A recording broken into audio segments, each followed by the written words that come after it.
Welcome back, you guys. It's Natalie, it's Hotshot Adventures.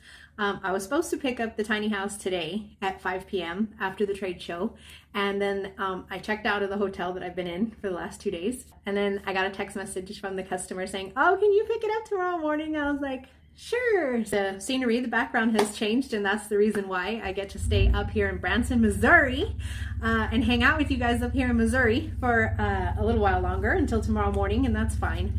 Extra $200 for me. I'm hanging out. I'm making $200 off the load that I'm waiting for. I'm making videos for you guys. I'm doing invoices, so I'm okay. I'm dispatching. You know, Jefferson got a little load. He had some space on the trailer, so I got him a little load. I'm waiting for Jason to put his trailer all back together, maybe hopefully tomorrow. Tomorrow's Friday, so you guys will probably see this video tomorrow. Hopefully he'll put his trailer back together and then he can get back up and running. He's been down for a little while, just at home taking care of regular business. And you guys keep praying for my Eddie Spaghetti, okay? He got his truck back from the dealership. The EGR was replaced. The truck seems to be running correctly, but just to give you guys, you know, before we get into this personal conveyance, this whole PC video, just to give you a little update on Eddie, they did replace the EGR. The truck seems to be running good. Chevy has a recall on the brakes, the trailer brakes. The dealership that did the EGR, right, that he just got it out of, Eddie told them, hey, it has a recall. The brakes haven't worked right, you know, since I got the truck. They replaced whatever stupid little part they had to replace per the recall. Eddie got the truck out from the EGR and that problem, hooked it up to his trailer, and he still does not have trailer brakes.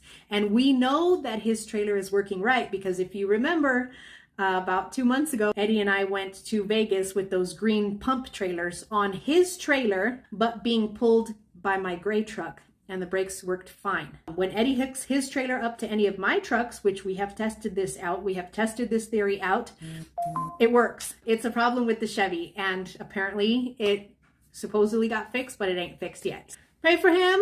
He hopefully will be coming back, maybe before Christmas, maybe after, but I think he's on his way back. Let's get into personal conveyance. This is gonna be a juicy one, you guys, because if you're not new, your logbook has been questioned. And if you are new, you're freaking out going, oh my God, what's a logbook? What are the rules? What can I do? You know, am I going to be able to use my truck, my work truck, as also my personal vehicle? Because that's a lot of us hotshots out there. We tend to either trade in our personal vehicle to get a 1-ton truck so that we can run hotshot, or for whatever reason we don't. Like me personally, I don't have a personal vehicle in my name. I have access to several vehicles at my house. Some moms, you know, Lexi's, and I don't technically have a personal, you know, vehicle. There are a lot of hotshotters out there that our work truck is also our personal truck, right?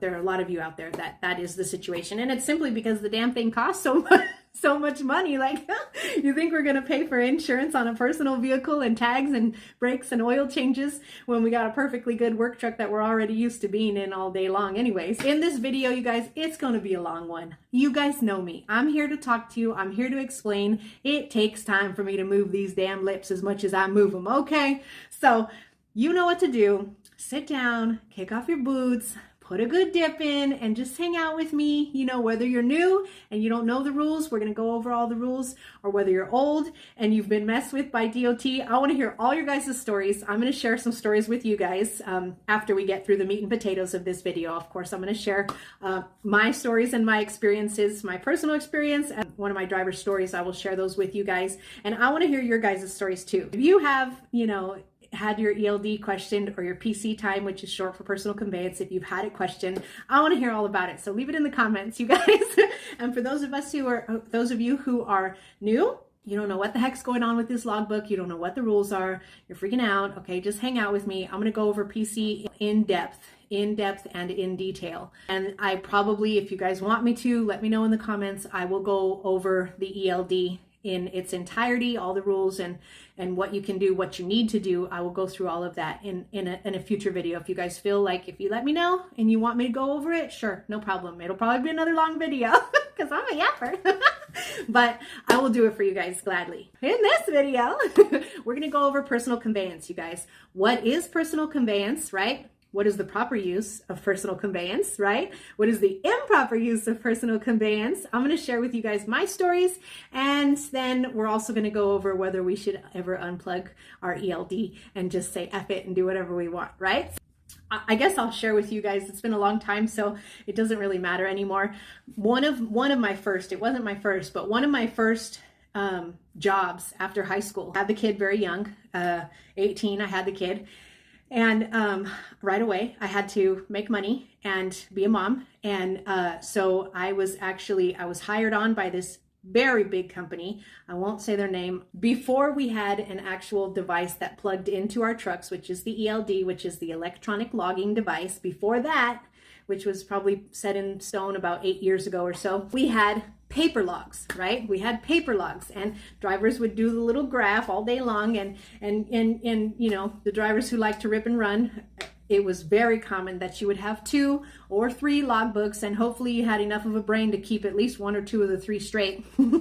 Well, what happens when you don't have a brain and you don't keep them straight is, I was about 19 years old. I was hired on by, like I said, this very big company, multiple terminals all over North America. But each terminal was kind of, I guess independently owned, but they were all under this big company's umbrella. There was this one terminal very close to where I used to live when I was 19 years old, I guess. The logistics manager hired me because he had 18 or 19 over-the-road interstate drivers, and the corporate office, the umbrella office, they wanted those drivers' logs for the last 6 or 9 months. This logistics manager had not turned them in because he knew they were effed, okay? He knew they were all messed up, you guys, okay? So he didn't turn them in, and he tells, you know, the GM or whatever, he's like, well, I don't have time. You want me to run these 19 trucks, or do you want me to sit here and play graph all day, right? I don't have time to fix these logs, right? And that was what he needed somebody to come in and fix the logs, okay? So they hired me. I didn't know nothing. I was just kind of getting my feet wet, my toes wet in the transportation waters. I was kind of dipping them in and taking a feel for how I would do in these different office settings. I didn't know nothing about logs at the time. He gave me a brief overview of the actual rules of the logbook. He gave me a very brief overview of how to work their system, at least to go back in time to see where each of these drivers were 6 to 9 months ago, what load number they were on, how many miles it took for them to travel from one load to another load, and all of that good stuff. And I literally spent 6 months. I want to say maybe it was less, but I had a 6-month contract. After those 6 months, I had fixed all the logs. I recreated all the logs, backdated them all, signed them all. I learned everybody's different signature, forged them all. Okay, made them look beautiful, spotless, beautiful. You'd never seen a more beautiful log. Okay, nothing like I could have ever shown you before. I just recreated them. So I had all these guys' logs that they turned in, which were all crap, and I recreated them all, you know. So that was one of my starts in trucking. Was I know it was wrong. I don't want to freaking come on you. It was 20 years ago. Okay, like I was 19. I was just a single mom trying to, you know, figure out how to be a mom and make some money. So whatever. I don't want to hear it. Don't even, just leave it at the door. I don't want to hear it in the damn comments. Okay, it was forever ago. And of course, after that 6 months, they loved me. Of course. Well, hello. They let me stay, and so I was hired on as a permanent employee, and I stayed there for 2 or 3 good years. And just like that, I've kind of bopped around to several big companies throughout these 20 years or so. Worked in all different kinds of transportation, all different, you know, all different kinds of stuff. So that's how I pretty much got my start in trucking, was learning how to falsify logs and make them look legit. All right, so I figured you guys would get a kick out of that story. So let's get back to PC. Okay, so now we don't get to play paper log anymore. We don't get to play that because the government says we're not allowed to. Now we have to have this stupid little chip that, you know, this little device that plugs into our freaking truck, and it records all the data in our trucks. It records not all the data, but it won't say when, you know, you guys pick your nose or curse at traffic or anything. That's what the video cameras are for, right? But this device, the ELD, it does record a lot of information. Let me just kind of sidetrack from PC really quick. It does record a lot of information. It records when you start your truck. It records your odometer reading. It records when the truck is moving. It records your GPS location. It's constantly pinging your GPS location. It records hard accelerations. It records hard braking. And it probably records some other things that I'm not even thinking about right now. So it does record. It's not like drawing a little graph on a piece of paper anymore.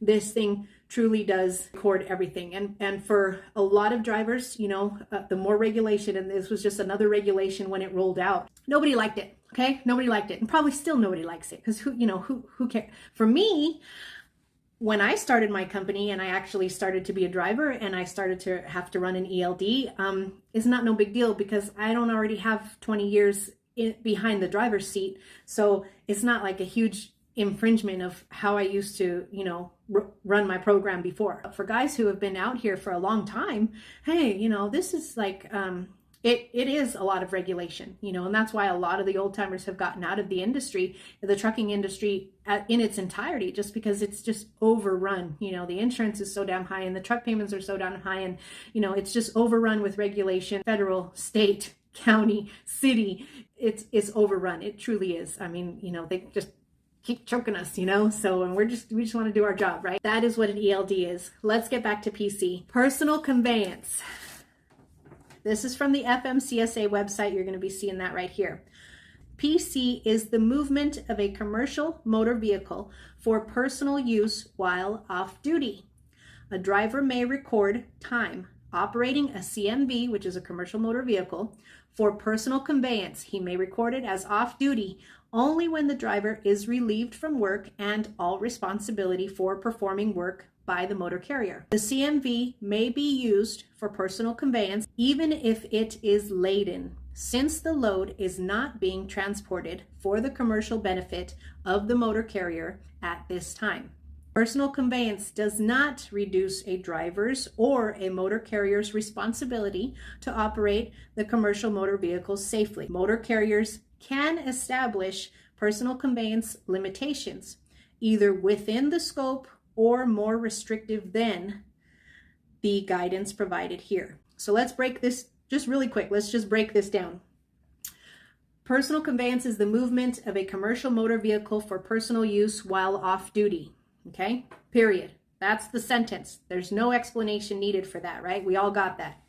A driver may record time operating a CMV for personal conveyance as off duty only when the driver is relieved from work and all responsibility for performing work by the motor carrier. That means the driver can go on PC, which will be recorded on your ELD as off duty, but he can only do that if he has been completely relieved by the motor carrier. That means whoever you run for. If you're independent, you run for yourself. So long as you've relieved yourself from the responsibility of basically advancing the load, you can go on PC, and PC is going to be recorded as off duty. The CMV may be used for PC even if it is laden, since the load is not being transported for the commercial benefit of the motor carrier at this time.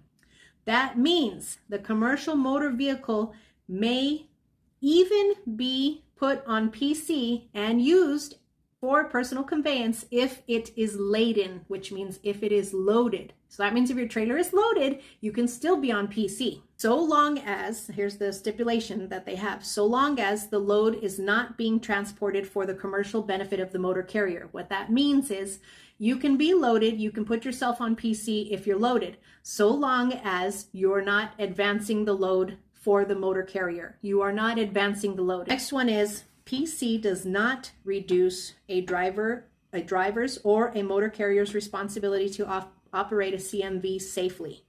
That means don't go have 3 beers and put yourself on PC and think you're going to drive home. You must still maintain control and safety of the CMV yourself, like period, right? That doesn't release you from the fact that you're still driving a commercial motor vehicle. And the last one is motor carriers can establish PC limitations either within this scope or more restrictive than the guidance provided here. What that means is the feds, the FMCSA, right, is setting down this guideline. They're giving us this guideline, right? But they're saying, well, but any individual motor carrier, transportation company can set their own guidelines within their company of what they say is allowed or not allowed for personal conveyance within their company. So for those of us who are independent owner operators, we can set any guidelines for ourselves or for any drivers who may be under us if we see that personal conveyance may be being used too much or improperly or in an unsafe manner, such and such and such, which basically means us independents, we're not going to restrict ourselves at all. And the big companies have a gazillion gobs of restrictions on personal conveyance. So if you're a company driver working for Walmart, who knows if you can even go on PC, right? or maybe you can go on PC, but for 15 minutes or some, lame-o crap like that. So that is what the feds say personal conveyance is. Now, again, there was no stipulation as to where, there was no stipulation as to when, there was no stipulation as to how long, there was no stipulation other than the fact that you must remain in control of the vehicle. You must understand that you still need to operate it safely and that you will be held accountable and responsible. You must not be advancing your load.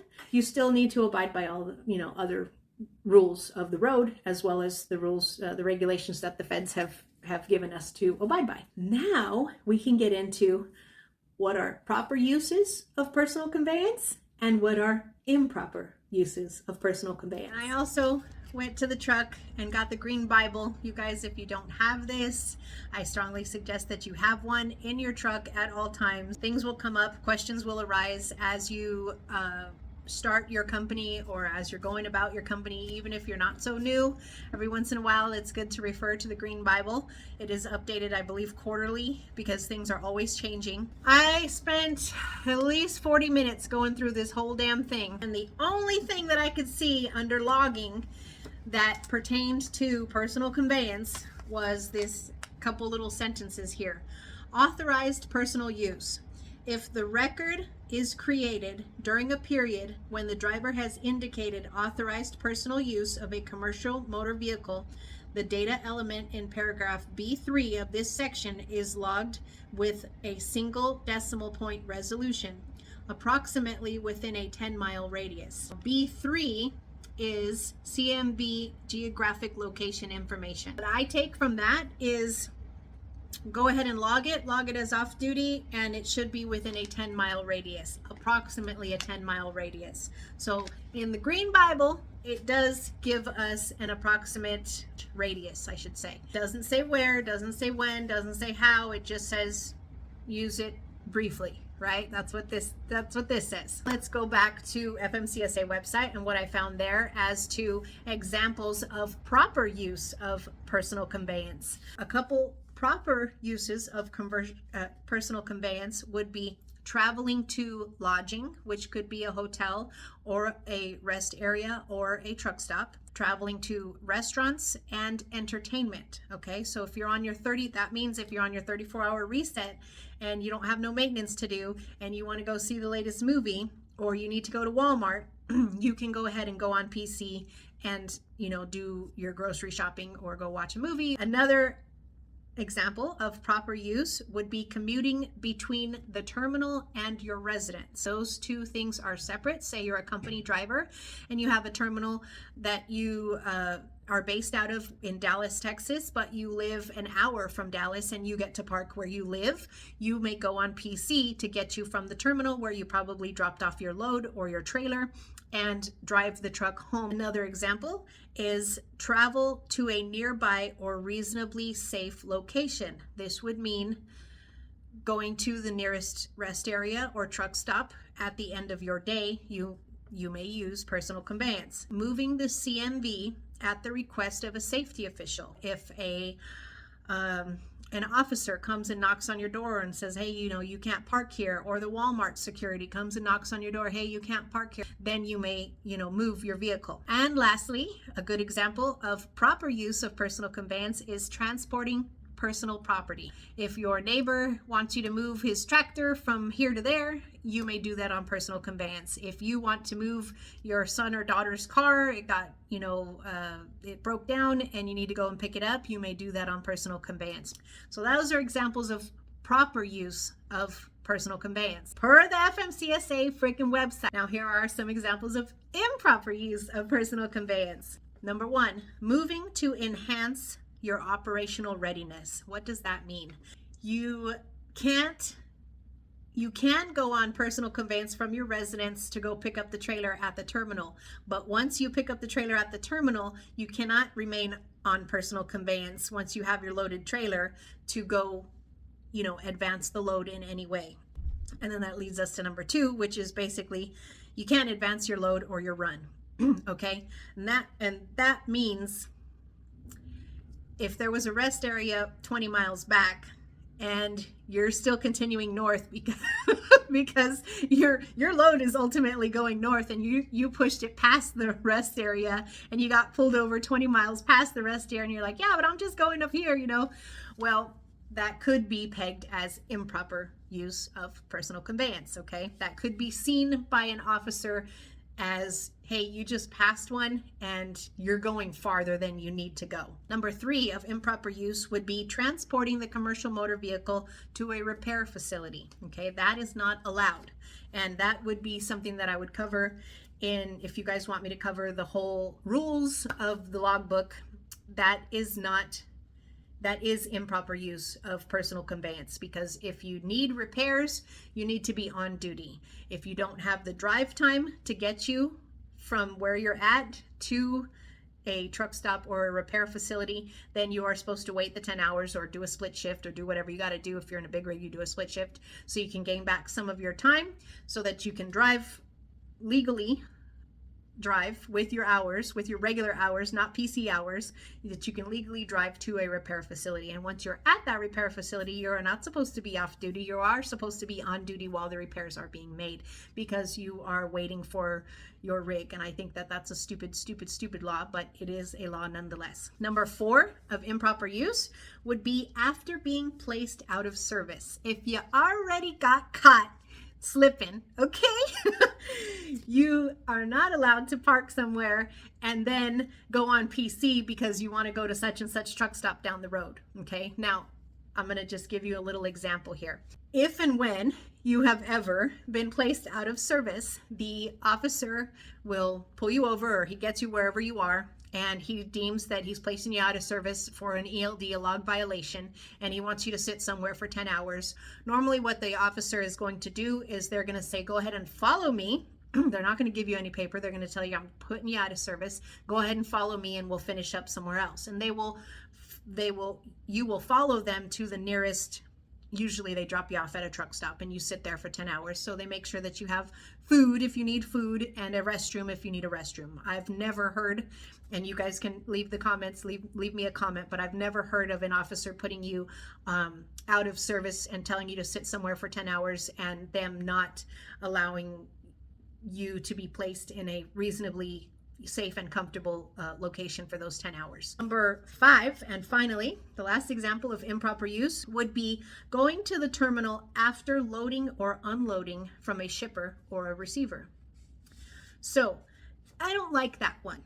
Okay, I don't like that one. But there are other stipulations to, in addition to personal conveyance, you have adverse driving and other things that you could potentially use. If I just made it, because there was a crap ton of traffic, through Atlanta or Dallas or something, there was a crap ton of traffic and I just made it to the shipper to get unloaded, and now I need 45 minutes for the trip, which, because there's traffic now, because it's 4 or 5 o'clock, I need 45 minutes to get to my home terminal, but the trip is normally only 20 minutes, but now it's going to be 45 minutes because it's rush hour. Well, that kind of sucks. That kind of sucks. That would be seen as improper use, and that one I don't like very much. Now, the great question of, should I ever unplug my ELD?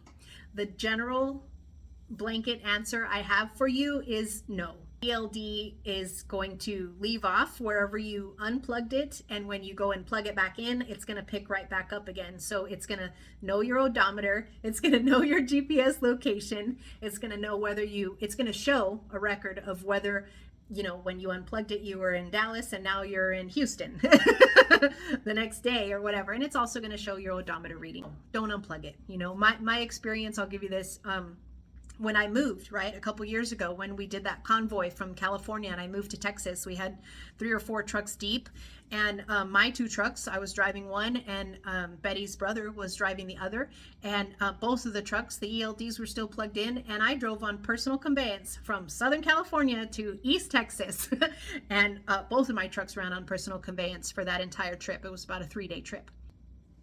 That obviously was, you know, me moving. That was proper use of personal conveyance, because we just said that it's allowed to transport your personal property. So that was proper use of personal conveyance. Now, could I have just unplugged it and let it ride? Sure. Is there really a need? No, because the law has already told me, the feds have already told me that I'm allowed to do that. So why would I unplug it? And then if I go to work the next day or 2 and then I get stopped, they're going to say, well, why was your last ping in Southern California and your next ping was in, you know, East Texas? Like, that doesn't make any sense. Then I gotta go and explain all that shit. So should you unplug it? No, what for? Why? Just go on PC. Go on PC. And just know that if you do unplug it and you get stopped later within the next 7 days, you know, after you doing whatever you wanted to do, it's probably going to be questioned anyway. Is it better to be questioned when you're on PC and you can pick one of these proper uses and explain yourself that way, and put a little note in the ELD saying, hey, I'm moving, I'm going from here to there, or I'm going to go watch a movie, I'm going to Walmart to go grocery shopping, whatever. It's better to do that than it just looks, to me, it would look like more guilty. Like, why did you have to unplug it? Like, you know, what are you trying to hide? For those of us who run independently, right? I'm the owner, I operate one of my rigs, and I have drivers under me. But I'm just a little teeny little piddly little thing in the big, huge, you know, sea of transportation. There are a lot of big companies out there, even medium-sized companies. I mean, if you've got, in what I think, if you got more than 20 trucks, you're pretty big already. You know, you're bringing in some money, and you've got some equipment, and you've got responsibility, and you know that's a good-sized company in my opinion. A lot of big companies, you guys, there's a lot of companies out there, a lot that have 20 trucks, 100 trucks, 500 trucks, 5,000 trucks. There's mega carriers. Those big companies, they have outlined their own set of rules. If you have ever been a company driver for a large mega carrier or a big company, they probably have set in their own rules for personal conveyance. And you can change those settings. Anybody can change those settings in your ELD on the website. If you log in as the director or whatever you are, you can log into that and you can set parameters for personal conveyance. You can set a time limit, you can set a mileage limit. And most companies, if you get hired onto that company, they're going to say, hey, yeah, we have PC, or no, we don't allow any PC. Or they can tell you, yeah, we have PC, but it is to be used no more than 30 minutes, or it is to be used no more than 50 miles. For me, as the little guy, you know, if I felt like, hey, PC was being misused or abused in any way, I can go in as the administrator of my ELD account. I can go in there and change some of the parameters. If I were to see, you know, I run a pretty tight ship, and my guys are pretty damn honest with me. But if I felt, you know, if all of a sudden I just started hiring just, you know, a ton of drivers just because I want to grow, which in my opinion is silly. If I were to do that, I could go in and set different parameters. Now, let's go over my 2 little stories, right? The first one will be my story. Okay, so this is going to be my story, and then I'm going to share a story of one of my drivers who was placed out of service for using personal conveyance, and he used it right. My story, I was in Florida, right? I actually got pulled, it was earlier this year. I got pulled over maybe 2 miles before the rest area. And I'm normally stopping at all the rest areas because I got to pee. But I didn't have to pee this time, which was great. But the officer, actually, they were sitting in the middle. You know how they do. They sit in the middle. And he seen me. And right away, he goes after me. And he pulled me over. And, you know, I heard him, you know, he's like, just go into the rest area. So I went into the rest area. And he gave me a level 3 inspection. But he wanted to see my logs. So I sent him my logs. He went around my truck and up and, you know, checked on my, you know, he pretty much, in my opinion, he gave me a level 1, except there weren't no bay there. So that's the only reason why he didn't call it a level 1. Because in my eyes, it was a damn level 1. But whatever. He goes through my logs, you know, and he's like, how come you used personal conveyance the day before yesterday for 9 minutes? And I looked at him like this, and I said, look, I said, I had a 30-minute break that was coming up due, and I had to pee like a damn racehorse. And I said, you know, I'm a lady. I said, usually, I said, I drink a lot of water, you know? I was like, look at this freaking thing. It's bigger than my head, okay? I was like, I drink a lot of water, and I'm not going to stop drinking water or stop being hydrated just because I'm a truck driver. And I said, usually, you know, in control of my bladder and my pee breaks and my stops. But I said, this time, you know, I had a 30-minute break coming up, and I knew that there was a rest area coming up in front of me, and I had to pee like a damn racehorse. And so I said, yeah, I pulled over on the highway. I put it on PC. I got to the rest area, and then I took my 30-minute break because I had to pee. I feel like if I would have gone on the side of the road and peed, and you seen me, you would have given me a ticket or arrested me for indecent exposure, you know, because somebody could have seen my butt cheeks if I'm copping a squat, you know. That's what I told him. And I said, so, you know, I'm damned if I do and I'm damned if I don't. Now we're here and you're questioning my PC, you know? So it's like either I get a ticket for showing off my butt cheeks, which I'll never do on the side of the road, right? Well, I'll cop a squat, okay? If we're out mudding or whatever, or camping, and I gotta pee, I'll cop a squat. But not on the road, okay? Not on the highway. He kind of got a chuckle out of that. He's like, all right. He's like, look, I'm not gonna ding you for that, but, you know, be mindful of that. And I said, yes, sir, I understand. But, you know, I mean, it's my body and I'm a female. I said, you know, you know, think about your wife or your daughter, you know, if they decided to take a job like this. I said, you can clearly see it was for 9 minutes, and I took my complete 30-minute lunch break there at the rest area. Like, you can see that. It's not like I was PCing for 30 or 45 minutes just because I didn't want to take a 30-minute and I just wanted to keep driving. I said it wasn't that, you know, and he understood, and he didn't give me no shit for it. But he did question me. He did question me, and I explained it, and it was fine. A driver I had previously, right? He's no longer with me, but he was in Louisiana just before the Texas border, okay? He gets pulled over on I-10. He had used personal conveyance like 3 days before this inspection. He got a level 1, and the officer questioned his personal conveyance, and my driver explained, yeah, you know, I unloaded and I was on my way to a truck stop. I got to that truck stop, there wasn't any parking, and so I put myself on PC to go to the next truck stop, which was within 20 minutes. It was 15 or 20 minutes that he was on PC. And he's like, I went to the next one because there wasn't parking at the one that I actually had time for. I had time to get me from the receiver where I unloaded, to get me to that one truck stop. Well, that one freaking truck stop was slam packed. I think it was like in North Carolina where he used the PC. And then 3 days later, he's getting questioned in Louisiana when he was literally 5 hours from home. He lived in Houston. The guy was like, well, you can't do that. And he's like, why? What do you mean I can't, you know, I can't use PC like that? And he's like, you can't do that. The officer told my driver that he could only use PC wherever he lived, like close to where he lived. And I had never heard of that before. Never in my life had I heard of that before. But again, as we go over all of this information, and that's where I'm gonna, this is pretty much where I'm gonna leave you guys, is I'm giving you the details as they're set out from the Green Bible and from the FMCSA website. But when you get pulled over, and it doesn't matter if it's, if you get pulled over by a cop, it is truly at their discretion what they want to say to you and how they're going to judge every situation. It's unfortunate. He put my driver off duty. Excuse me. He put my driver out of service. He drove him. He had my driver follow him very close to the border. And then he went as far, I'll tell you this too. This one pissed me off even more. He went as far to tell the driver, all right, I'm leaving you here. My driver had already told him, I'm on my way home. Like I've been on the road for like 3 freaking weeks. I'm trying to get home. I think it was a Friday. He was like ready to be done for the weekend.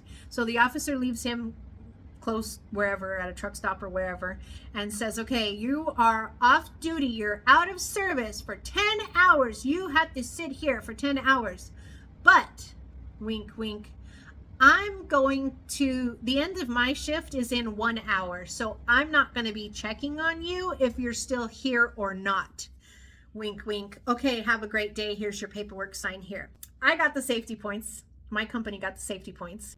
Wrongly, in my opinion, we got the safety points. Have I tried to fight them? No. Do I have a leg to stand on? Probably not. Not long after that, the driver left my company, and went independent anyways. So I still have, it's been over a year, I'm still carrying those safety points and that out of service on my record, because that's going to show on my company's record for 2 years. I thought it was kind of crappy. Like, I'm sure you guys have been in this situation as well. When you get placed out of service, if the officer doesn't have nothing to do, they will come back. They will circle back and continue to check that you remain sitting your little butt right there for 10 hours until you have fresh hours to continue to run. So I thought it was pretty crappy that he told my driver all of that. Like, he got us for something dumb that my driver even showed him on the website where it says he could do that, and the officer's like, no, you can only do that if you're close to your own house and just like running errands or something.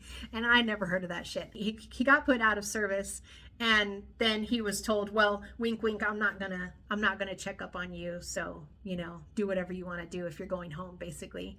And when my driver called me, I was totally bummed out. It sucks when you have to hear he's already been on the road for 3 weeks. Like, he's freaking tired. He had plans that weekend. Like, we were just trying to get him home. I had a deadline to get him home. I booked him whatever I could book him to get his butt home within his hours legally. It's not like he's running PC for hundreds of miles and he ran out of time back in wherever, Alabama, and he's just PCing all the way to Houston. It wasn't nothing like that.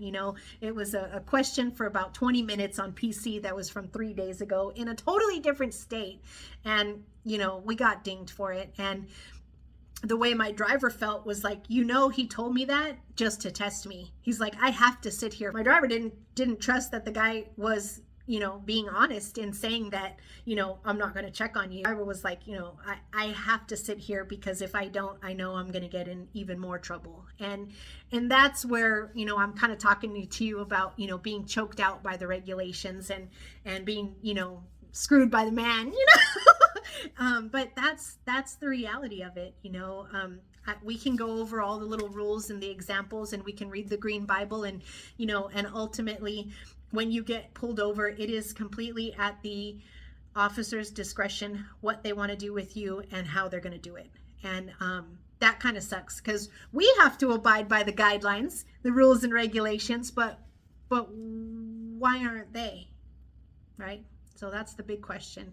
If the rules are there, the guidelines are there, they're set in black and white.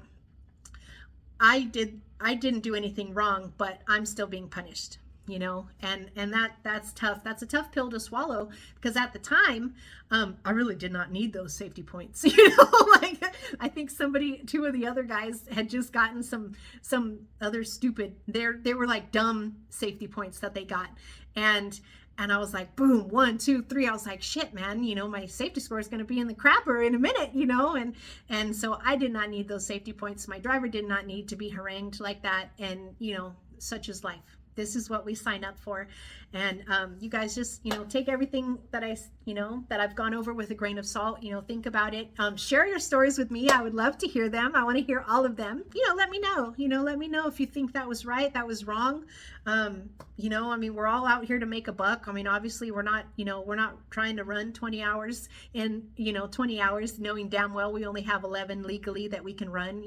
That's not the kind of company that I run, but damn, using PC to get from one truck stop to another, it says right there that we can go to lodging, like why are we being questioned? You guys, that's PC. Let me know if you want me to go over the whole ELD shit. I will go over the whole thing for you guys if you want me to. And you guys be safe out there. Try to keep your nose clean, try to keep your safety scores clean, because that's going to affect how many times you get pulled into the weigh stations and whether or not they want to look at you. The cleaner your safety scores are, the less likely you are to have inspections in general. Keep that in mind as you travel throughout the country. You guys be safe, keep warm. It's getting cold. I'm gonna turn this heater on, and take care. I'll talk to you guys soon. Bye.